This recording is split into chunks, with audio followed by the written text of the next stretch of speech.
conhece, sou o Pedro Américo, estou aqui com o Felipe e o Yuri. Nós estamos aqui para fazer umas perguntas, conversar sobre esse mês que é tão importante. Não é só esse mês que nós precisamos olhar para este caso, que é o abuso sexual infantil. Então nós estamos aqui para fazer esse podcast, esse vídeo, para tirar dúvidas, conversar sobre, etc. Então, nós podemos começar. A primeira pergunta é como funciona o procedimento, né, quando vocês recebem uma denúncia, né, um caso sobre o abuso, como funciona, o que vocês fazem após receber essa denúncia? Boa tarde a todos. Geralmente, né, as denúncias ocorrem diretamente ao Conselho Tutelar. Quando, antes, né, claro, a criança ou adolescente ele procura um dos seus responsáveis, né, uma pessoa de confiança sua, ela se dirige ao pai, à mãe, padrasto, madrasta, tio, tia, quem quer que seja, né, da confiança dela, relata uma situação que ela vivenciou. Posto isso, esse responsável legal por ela, né, esse maior adulto, procura o Conselho Tutelar e o Conselho Tutelar quem recebe a denúncia. Recebendo a denúncia, existe um procedimento lá, que é um procedimento padrão, né, de compreender se aquela situação ocorreu nas últimas 72 horas. Aí, se sim, aí tem um procedimento. Se não, é outro procedimento. Se ocorreu nas últimas 72 horas, Pedro e todos os alunos aqui, a criança ela é feito um contato prévio com uma equipe multidisciplinar lá do Hospital Regional Leopoldo Bevilacqua, lá de Pariquera Sul, Hospital Regional de Pariquera. É feito um contato lá com a triagem do pronto-socorro e aí já é informado que tem uma criança, né, que supostamente é vítima de abuso, né, ou violência sexual, é abuso sexual.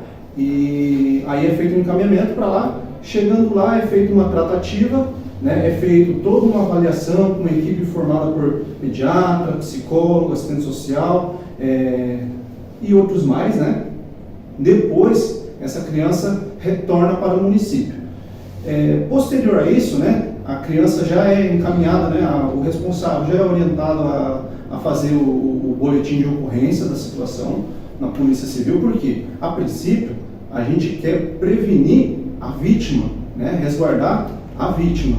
E aí a família faz o boletim de ocorrência. Não fazendo, o que acontece? O próprio Conselho Tutelar o faz, né, e posteriormente encaminha aqui para o nosso serviço. Né, ele encaminha também para o Ministério Público, quem acompanha, e quanto o serviço aqui, o CREAS, a gente vai dar um atendimento no sentido de superar aquela situação. A gente não vai trabalhar para procurar os responsáveis, quem foi que fez, né, nem tratar nesse sentido. A gente trata para que haja superação da violação de direito.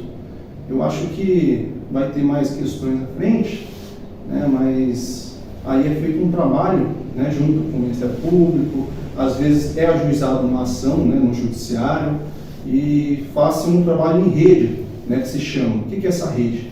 Ela é formada pelo social, pela educação, pela saúde, pela saúde mental, pelo próprio Tribunal de Justiça, Promotoria de Justiça, Conselho Tutelar, Secretaria de Segurança Pública através da Delegacia Civil, Militar, e aí tudo isso voltado à proteção integral dessa criança ou adolescente.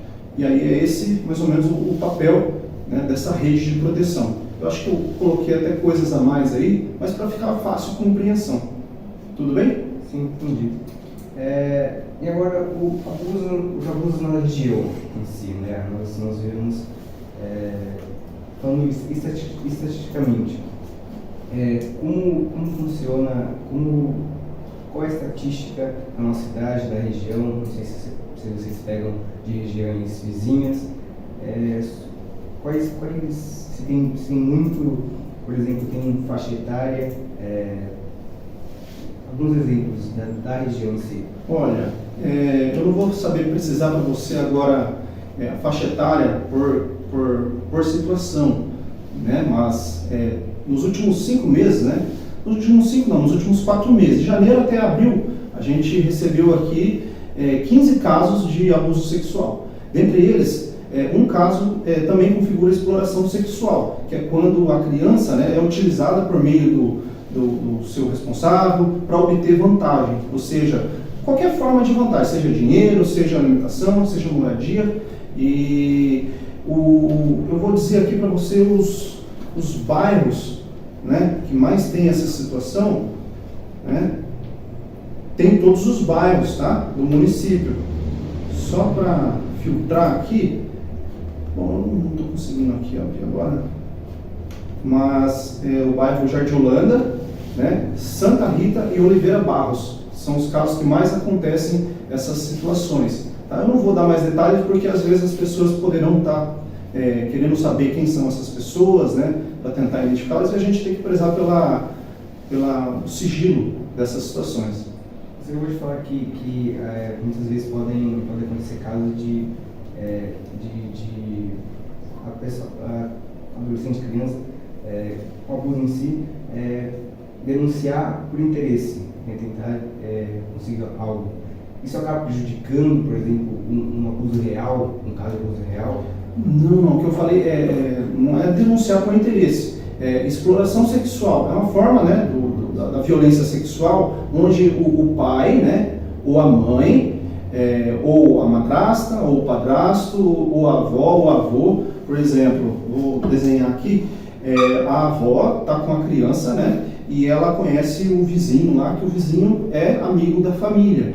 E aí ela vai lá e oferece para esse vizinho a neta, né, para obter, por exemplo, o desconto do aluguel que é da casa desse vizinho. Isso é uma forma, né, de exploração sexual. E dentro desses 15 casos que aconteceram, né, supostamente uma violência sexual, também tem uma situação de exploração sexual, que é grave também. Tá? É como se fosse a situação em si não só aconteceu, né, o abuso sexual, como uma pessoa levou vantagem em cima daquela situação. Entendeu? Entendi. E como é que nós podemos identificar quando na sociedade, assim, quando uma pessoa precisa de ajuda, né, quando uma pessoa, por exemplo, é abusada em casa, uma criança ou adolescente, só que ela tem medo de contar. Então, como nós podemos identificar pessoas que necessitam dessa ajuda? Você quer responder isso aí, Yuri? Entendo o que você quer dizer, como identificar uma criança que sofreu abuso e como agir com relação ao abuso que a criança sofreu com relação à situação que ela se encontra.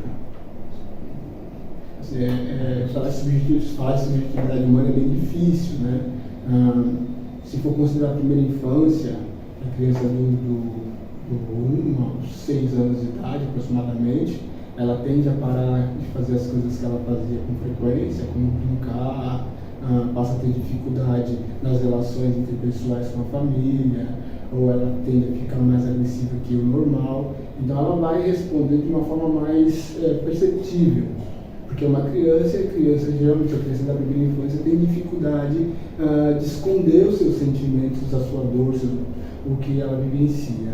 Ela terá sempre uma reação de pânico frente à figura do abusador, e ela vai, de alguma forma, contar a alguém de fora da família, por conta do medo que o abusador causa na criança, porque geralmente eles ameaçam que vai matar a mãe, que vai matar o pai, e a criança simboliza isso, e ela entende que de fato ele fará isso se caso ela contar. Geralmente elas falam na escola, na creche, na primeira série, segunda série. As crianças que já vão dos 6, 7 anos, no início da adolescência, é mais difícil, porque o abusador cria com essas crianças uma relação de barganha. Eu te dou isso, você me dá um beijinho. Eu te dou aquilo, você me dá um abraço.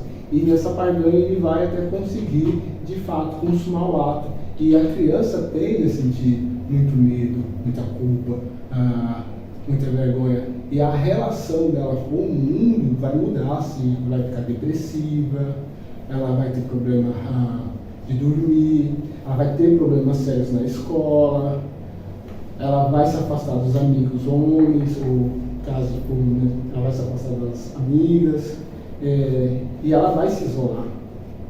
E geralmente essa criança pré-adolescente, ela vai contar para os pais mesmo, para o pai, para a mãe, para o padrasto, para a madrasta. E daí da adolescência até os 18 anos é bem mais difícil identificar, porque geralmente acontece disso, é mais uma exploração sexual. E por ser criança, por ser adolescente, a ideia de certo e errado ainda não está completamente formada dentro daquilo que é padrão da nossa sociedade moralista, que é aceitável, o que não é aceitável. Então o adolescente tende a se jogar no mundo, né, e fazer coisas sem pensar nas consequências, porque para ele ainda não existe. Mas do ponto de vista do abuso, da exploração sexual, esse adolescente vai sentir também muito medo, muita culpa, vai se afastar da figura abusiva, vai criar uma rivalidade mesmo, vai ser até agressivo, de modo a tentar denunciar as pessoas que está acontecendo, mas com medo de falar e sofrer as consequências. Porque o que ocorre muito aí já na clínica, quando eu atendo adultos que passaram por essa situação de abuso, eles não falam porque eles acreditam que a família não vai acreditar. Eles acham que a família vai defender o abusador e que ele vai ser o errado na história toda, porque ele aceitou isso, aceitou aquilo, em troca de coisas que o abusador, por ter mais idade, mais experiência de vida, tende a impor para a criança, para o adolescente e jovem. É complexo, é difícil, porque é o sofrimento de cada um. É o sofrimento da criança da primeira infância, é o sofrimento da criança da segunda infância, é o sofrimento do adolescente já próximo dos 18 anos, e aquilo vai ficar marcado para a vida toda. É um trauma. Não necessariamente um trauma vai gerar um transtorno mental no futuro, mas é um trauma, e isso não tem como apagar. Geralmente as consequências na vida adulta, no caso dos homens, eles vão se sentir inseguros, eles vão se sentir fragilizados, eles vão ter dificuldade de se relacionar afetivamente. Das mulheres tenderão também ter essas mesmas reações e terão na própria relação muito desconforto, muita dor. Elas não vão conseguir aquilo que se deseja no ato plenamente, ela não vai conseguir se entregar com facilidade, porque isso vai ficar lá, é um trauma. Na psicoterapia a gente trabalha nisso, mas de uma forma, subjetividade humana, é difícil. Não existe uma fórmula, não existe um modo adequado, um acolhimento assertivo. O que existe é no encontro e no atendimento de cada profissional e de cada pessoa que vem em busca desta possível solução, porque não é uma possível solução, é algo que precisa ser ressignificado, é algo que precisa ser repensado, é algo que precisa ser considerado em vários aspectos. Criança é passiva de psicoterapia após esse tipo de eventualidade? Sim, algumas são. Isso se dá na terapia lúdica, através de desenho, brincadeira, jogos. A criança da primeira infância, da segunda infância também, a gente vai utilizar muito desenho, dinâmica. No adolescente é mais difícil, porque todo adolescente sabe, é difícil falar, é difícil confiar no adulto. E se adulto é homem, né, o abusador é homem, o psicólogo é homem, então vai se tornar uma barreira. Então é sempre recomendado passar a menina com a psicóloga mulher e o menino com o psicólogo homem. Às vezes não existe esse conflito, mas na maioria das vezes sim. Na maioria eu faço mais de 50%. Então é bem difícil o trabalho em si. É só no trabalho que pode se dizer que pode ser feito ou não, dentro de uma subjetividade que vem ao encontro após um sofrimento tão grande. Entendi, Carlos. Essa resposta foi bem completa, falando sobre as sequelas, sobre os traumas que o abuso causa. Então, você matou todas as minhas perguntas que eu tinha depois dessa. Então a gente pode ir para algumas perguntas que os nossos colegas, os alunos do Armando fizeram sobre o abuso sexual infantil. A primeira pergunta Ela é Heloísa do primeiro A. O que fazer quando o abusador diz que a vítima não pode contar para ninguém? Então, quando o abusador fala para a vítima, né, que ela não deve contar para ninguém, e ela acata isso daí, Heloísa, ou seja, a criança, a adolescente atende o pedido, essa pessoa, ela costumeiramente, né, o que mostra as estatísticas, ela vai continuar fazendo, né? Então, ela não deve atender essa ameaça, esse pedido. Ela tem que fazer o quê? Chegar até alguém e contar. Alguém quem? O próprio abusador? Não. Ela não vai chegar lá com o abusador e chegar, olha, está errado o que você está fazendo, não quero que você continue fazendo, porque ela não é uma pessoa que é capaz, né, de lidar com uma pessoa, né, que está te abusando. Você precisa de uma outra pessoa da confiança. Conforme Yuri falou, às vezes dentro da própria residência ela não procura, não consegue, né, ter uma figura lá com quem ela possa contar, às vezes com receio até mesmo de contar por uma suposta, uma situação que foi ameaçada. Se eu contar para minha mãe que foi ela ameaçada, ela vai chegar e vai ter com ele e ele vai acabar acabando com a vida dela. Então a gente tem que procurar meios, né? Não consigo relatar para ninguém na minha casa, procura outra pessoa fora de casa, até mesmo na escola, chega na professora, chega na diretora, na coordenadora pedagógica, uma pessoa adulta, né, idônea. Você não vai chegar em qualquer pessoa estranha, né, porque essa pessoa pode ser que não te auxilie, então procura uma pessoa que vá te auxiliar, e a pessoa, né, adolescente, vai saber identificar quem são essas pessoas de confiança a qual ela pode contar. A gente tem aí sempre a figura da escola, porque, querendo ou não, vocês mesmos estão em período integral, né? Vocês passam mais tempo dentro da escola do que, às vezes, em casa, não é verdade? Então, vocês têm um vínculo com pessoas de confiança na escola, e vocês podem estar chegando até elas e relatar a situação. Claro, você não vai chegar para todos os colegas e falar, né? Olha, está acontecendo isso comigo. Não.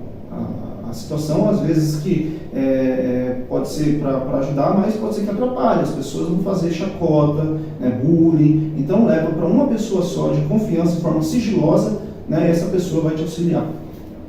E outro, sim, essa questão desse contrato do pervertido é o contrato mais perverso que existe entre o abusador e o abusado. Porque quando ele diz para a criança ou para o adolescente que não é para contar para ninguém, ele está pedindo para esse adolescente ser cúmplice dele do próprio mal que ele pratica a ela.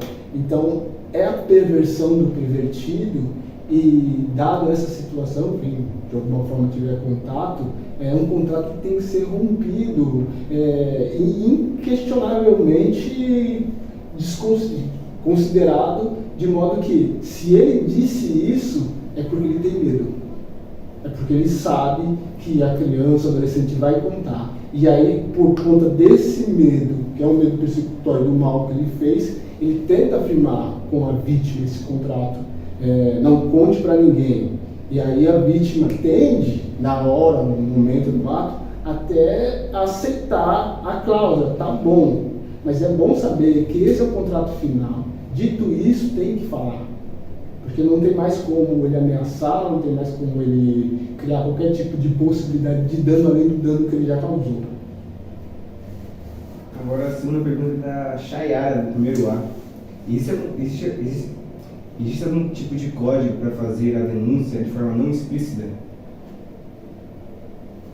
Olha, se existe algum código, eu desconheço, né? O simples fato de você chegar e relatar, porque é diferente de uma violência doméstica, por exemplo, que foi feita uma campanha, se você sofre violência doméstica, uma mulher adulta, e está junto com o companheiro ao lado, e você chega, por exemplo, numa farmácia com um X feito com batom para farmacêutico, ela vai acionar a polícia militar para te dar um direcionamento.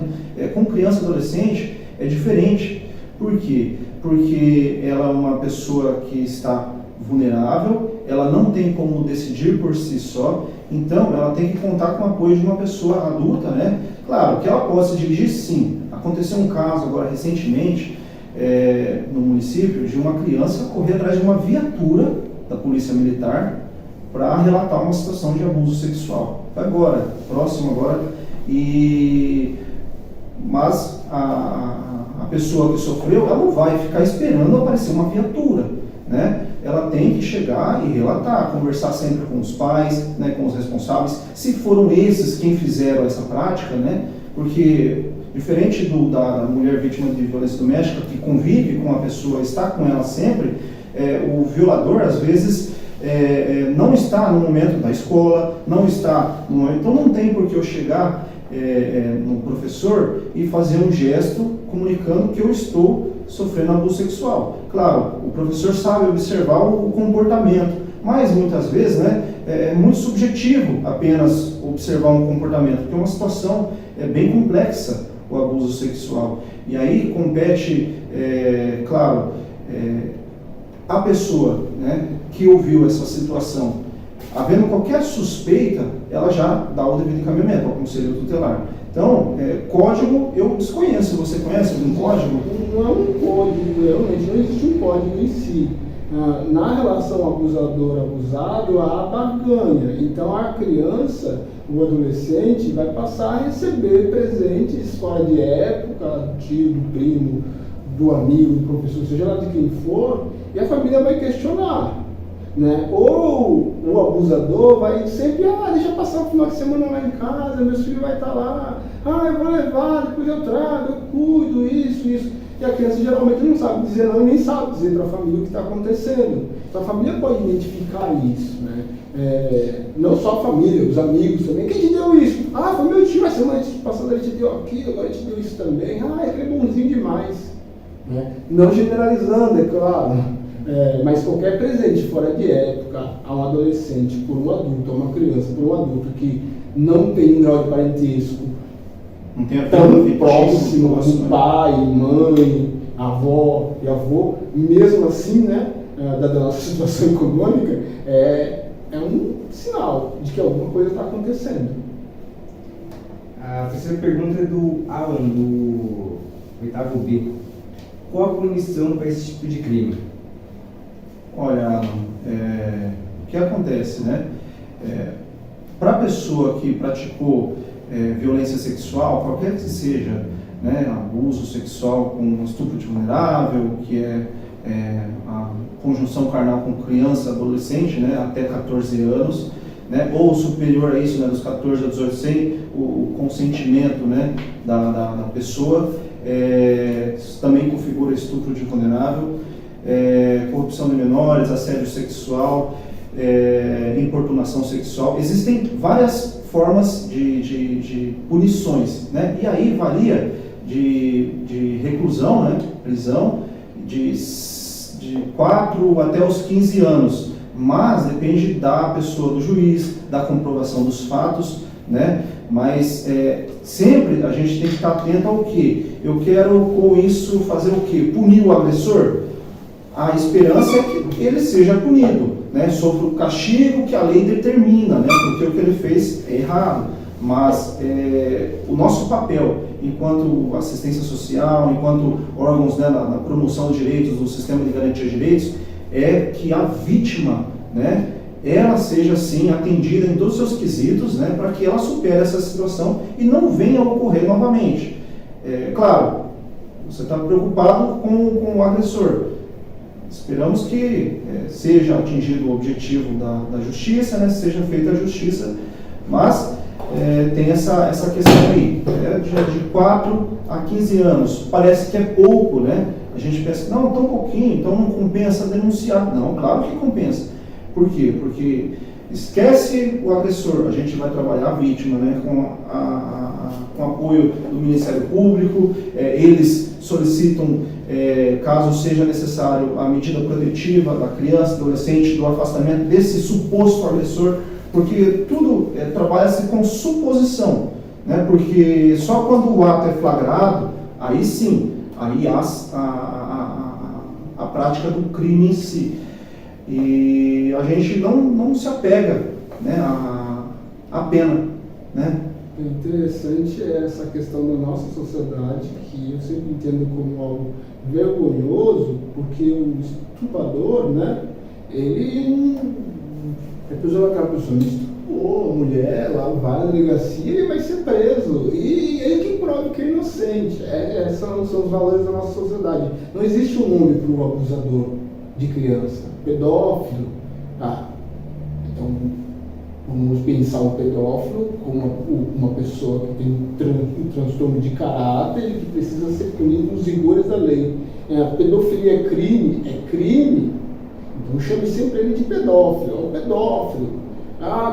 prove que você não é. Então a nossa sociedade tem essa característica que ele falou. Tem que se transitar todo o processo para ver se de fato ocorreu ou não, porque acontece às vezes de que o adolescente, geralmente, a criança com muita dificuldade faz isso, tem criança que faz, depois diz que não aconteceu, por medo de punição ou isso ou aquilo. Então ela volta atrás com a fala, e aí o que acontece? Acaba se generalizando esse tipo de procedimento para todos os pedófilos. O pedófilo não tem que ser preso.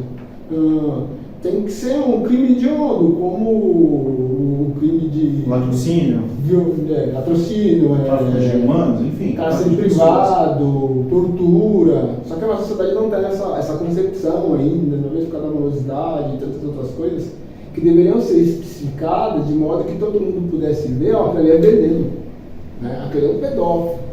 Os Estados Unidos tem isso, os Estados Unidos é tão bonito nesse sentido, mas o pedófilo, ele na cidade, todo mundo sabe que ele é pedófilo, e ele tem que ficar em casa, ele tem que andar de cabeça baixa. Se acontecer alguma coisa na vizinhança, é ele que vai ser preso, até que prove que não seja ele. Mas é a nossa sociedade, são os nossos valores, são as nossas leis amorosas de alguma forma. Até o termo, ele fala assim, luta contra o combate da violência infantil. Deveria ser luta contra a pedofilia, mas a palavra, moralmente falando, parece ser tão feia, né? Porque a gente tem tanto tabu que a gente tenta usar termos mais amenos para, talvez, não sei o quê, mas não tem como desassociar o abusador, o pedófilo, no caso. Ele deveria, mas essa é a lei, é de 4 a 14 anos, se houve penetração, se não houve, todas essas questões que não importam. Abuso é abuso.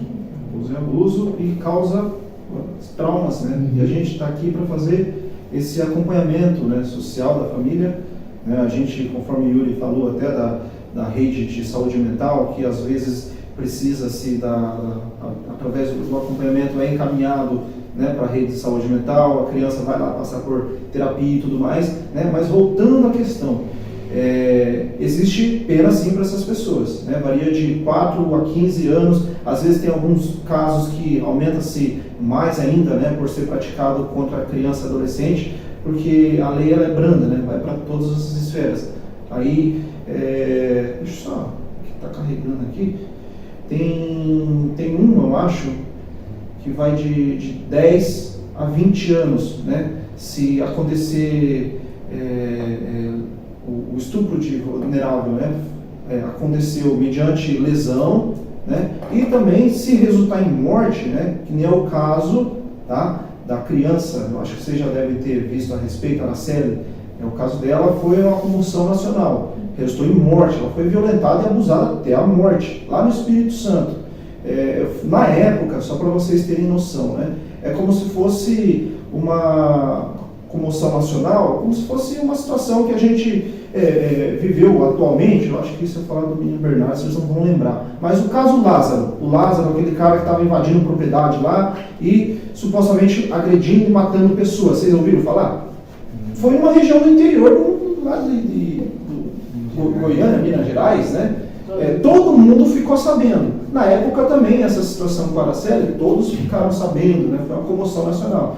E aí, resultando em morte, a pena aumenta para 10 a 20, de 12 a 30 anos. 12 a 30 anos de prisão. Então, porque a pena máxima no Brasil é 30 anos. Então, a pena máxima. Então, já aproveitar que você está falando sobre isso, tem a pergunta do nosso professor Luciano. A pena varia de acordo com a gravidade do ato? Como? Sim, dessas maneiras. A gente não é a melhor pessoa para estar explicando sobre as penas, né? Mas quem pode dizer um pouco melhor seria o advogado, conforme eu expliquei vocês, que a gente tem um advogado, só que como a gente não tem ele aqui direto na equipe, a gente utiliza do procurador que presta orientação jurídica para a gente, quando a gente tem necessidade aqui, mas ela varia sim, a pena varia conforme eu falei.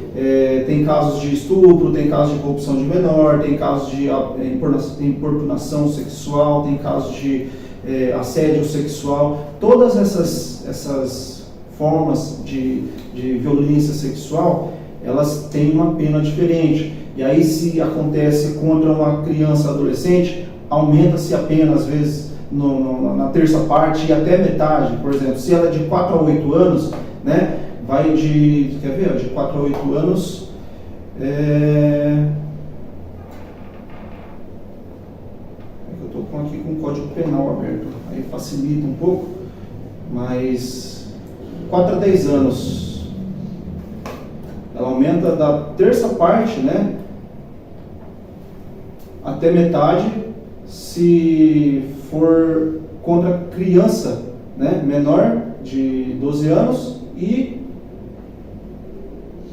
menor de 18 anos e maior de 14 anos, aumenta-se na terça parte. É melhor não me apegar a essa situação aí, que deixa para um advogado falar. Mas tem sim essa variação de pena, tá? Bom, a última pergunta aqui por que os principais alvos desses abusos são meninas? Você quer responder, Yuri? Então, tem de fato se a maioria dos abusadores ou não. Eles tenderão a escolher suas vítimas do sexo oposto. É uma coisa da nossa própria sociedade machista, né, que tem essa característica de dominação, nosso patriarcado, que tem essa característica de que o homem pode fazer o que ele quer e que não haverá consequências, de modo que o homem tende a ter menos medo frente à justiça do que a mulher, caso ela faça algo parecido.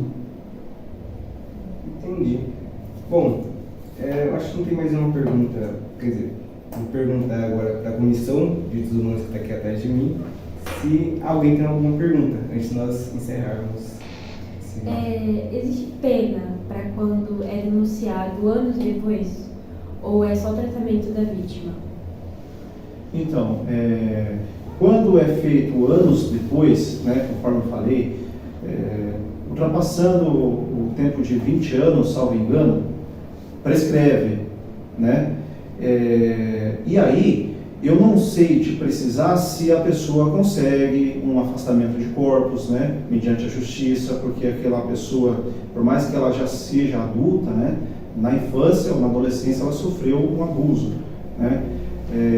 Se comprovado essa situação, né, ela conseguir algo para que a pessoa é meu vizinho ou a pessoa é meu irmão, convive comigo, quero me afastar dele, só que a casa mediante a lei é de nós dois, né? Nossos pais faleceram, eu quero que ele se afaste. Aí eu não sei te dizer se existe esse afastamento de corpos depois, se comprovado, mas é bem difícil depois de 20, 25 anos ou mais acontecer a comprovação.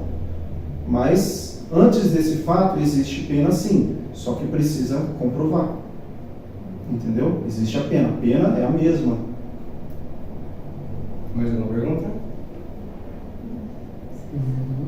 Bom, tenho que agradecer, né, em nome de toda a comissão, por disponibilizar esse tempo para conversar com a gente.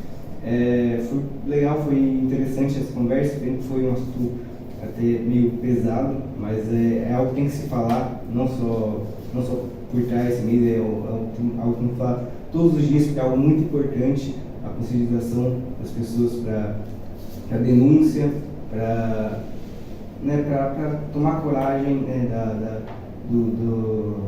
da vítima a se encorajar e a denunciar o abuso, o abusador.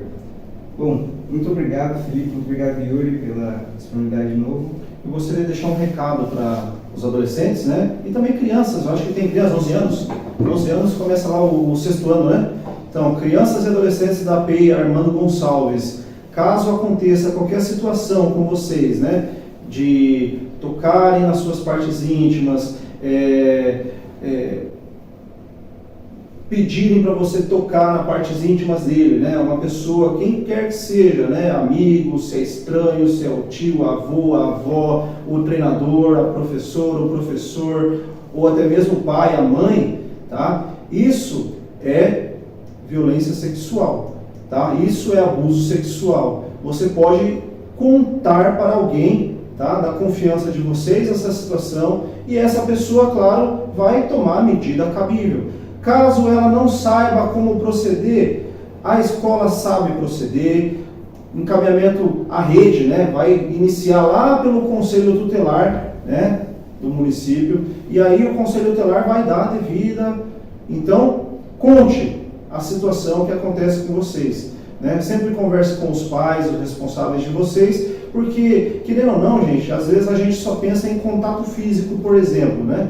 Acontece também por meio do celular, através das redes sociais, do computador. A pessoa pede foto sua, manda fotos dele. Isso também é uma forma de abuso sexual, tá? Isso aí é grave, você deve também contar. Então, conte, e quando chegar até o nosso serviço, a gente vai estar aqui prontos para atender, né? E para a gente superar essa situação junto. Tá legal? Obrigado. É isso, muito obrigado. Realmente, muito obrigado pela oportunidade.